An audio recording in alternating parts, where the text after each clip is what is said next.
প্রকৃতিতে বইতে শুরু করেছে শীতের আমেজ। ভোরের স্নিগ্ধতায় মৃদুমন্দ ঠান্ডা হাওয়ায় ঘন কুয়াশায় ছেয়েছে গ্রামীণ জনপদ। বঙ্গোপসাগরে বিস্তৃত মৌসুমী লঘুচাপে তাপমাত্রা কমতে শুরু করেছে রাজধানী সহ দেশ জুড়ে। চলতি মাসের দ্বিতীয়ার্ধে শৈত্যপ্রবাহের আভাস দিয়েছে আবহাওয়া অধিদপ্তর। এদিকে এরই মধ্যে ঠান্ডাজনিত নানা রোগে আক্রান্ত হচ্ছে সারা দেশের সব বয়সী মানুষ। বিস্তারিত আকবর হোসেন সুমনের রিপোর্টে।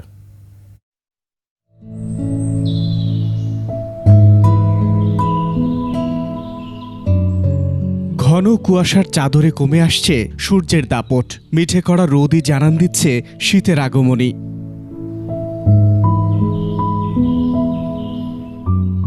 অগ্রহায়ণের হিমেল হাওয়ার পরশে তড়িঘড়ি উষ্ণতা লুফে নিতে গরম কাপড়ের দোকানে বেড়েছে ভিড়। আর পিঠাপুলির মৌ গন্ধে ওম খুঁজে নিচ্ছে শীতপ্রিয় মানুষেরা। শীত জেঁকে বসার আগেই নানান রোগে শয্যাশায়ী দেশের উত্তর জনপদের খেটে খাওয়া মানুষ। ঠান্ডা খুব চলা যাচ্ছে না, কুয়াশা ঠিক পাওয়া যাচ্ছে না। ঠান্ডা এখন কাজকর্ম খুব কম, কাজকর্ম হচ্ছে না।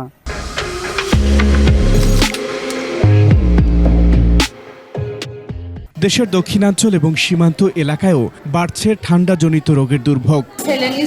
হাসপাতালে এসেছি, বয়স 1 মাস 7 দিন, ঠান্ডা, ডবল নিউমোনিয়া। সারা দেশ শীতের স্পর্শ পেলেও রাজধানী ঢাকা এখনো অপেক্ষায়। তবে এ সপ্তাহেই নগরবাসী টের পাবে ঠান্ডা, এমনই আভাস আবহাওয়া অধিদপ্তরের। শীতের যে আগমনী বার্তা সেটা আমি বলতে পারি যে ঢাকায় আগামী 5 তারিখ থেকে তাপমাত্রা অনেকটাই কমে আসবে এবং শীতের অনুভূতি শুরু হবে। তবে তাপমাত্রা এখন গ্র্যাজুয়ালি কমছে এবং আমাদের উত্তর পশ্চিমাঞ্চল, বিশেষ করে পঞ্চগড়, দিনাজপুর, এই সকল জায়গায় কিন্তু তাপমাত্রা কম। চলতি মাসে শৈত্যপ্রবাহের পূর্বাভাসও দিয়েছে আবহাওয়া অফিস।